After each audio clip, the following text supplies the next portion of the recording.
धन्ना जी उस पत्थर की सेवा करते हैं, असली शालिग्राम तो संत अपने संग ले गए, लेकिन धन्ना जी इतने भाव से सेवा करते थे। महाराज लाल तिलक लगाने के लिए मां ने रोली नहीं दिलाई तो ईंट ले आए, ईंट को घिस करके उसी से लाल लाल रोली बना दी, वही लगाते।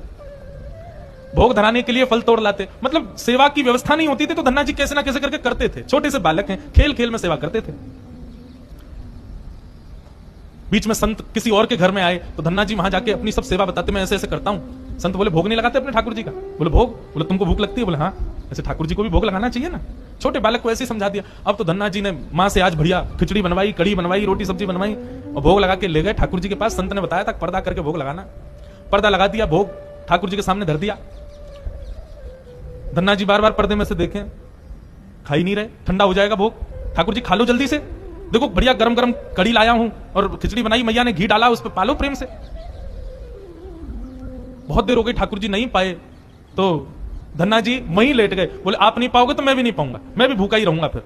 अब इतना सहज सरल प्रेम धन्ना जी का। भूखे प्यासे धन्ना जी पड़े हैं नीचे, छोटा सा बालक है, ठाकुर जी से देखा नहीं गया। इतने में ही महाराज लेट गए धन्ना जी। उनको चटकारों की आवाज आने लगी। चटकारे जैसे कोई आदमी को ज्यादा स्वाद आए तो अपनी उंगलियां चाटता है ना, तो जब चट चट आवाज आती है चाटने पर, ऐसे चटकारों की आवाज आई। धन्ना जी बोले ये चटकारे कहां से आ रहे हैं? जैसे ही पीछे देखा पर्दा खोल करके तो नन्हे से बाल गोपाल प्रकट हो गए हैं और धन्ना जी के सुंदर प्रसाद को स्वीकार कर रहे पा रहे हैं। असली शालिग्राम नहीं थे धन्ना जी के, पत्थर की सेवा करते थे, लेकिन भाव और विश्वास इतना ठाकुर जी के प्रति, ठाकुर जी प्रकट हो गए। अब धन्ना जी थोड़े बड़े हो गए तो घर की गैयाएं चराने जाते थे और अपने ठाकुर जी को जेब में धर के ले जाते थे।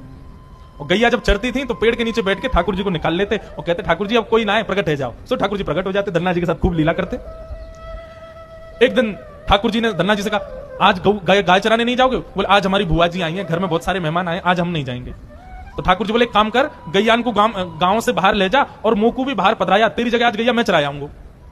तो यही होने लगा। अब थोड़ी दूर तक धन्ना जी जाते, उसके बाद ठाकुर जी को बाहर निकालते और ठाकुर जी प्रकट हो जाते, गैया चराने ठाकुर जी जाते। आज 11-12 साल हो गए, वो संत आए जिनके शालिग्राम जी की सेवा थी। संत जैसे आए, धन्ना जी ने प्रणाम किया, जय हो मेरे गुरुदेव, गुरु जी के चरणों में प्रणाम। गुरु जी आपने ऐसे ठाकुर जी प्रदान किया, मेरा तो जीवन उत्सव हो गया। अच्छा कहां है तुम्हारे ठाकुर जी, सेवा पूजा कैसी चल रही, अभी तक कर ही रहे हो? उनको लगी पत्थर है, बचपन में की होगी, अब तो बड़ा हो गया।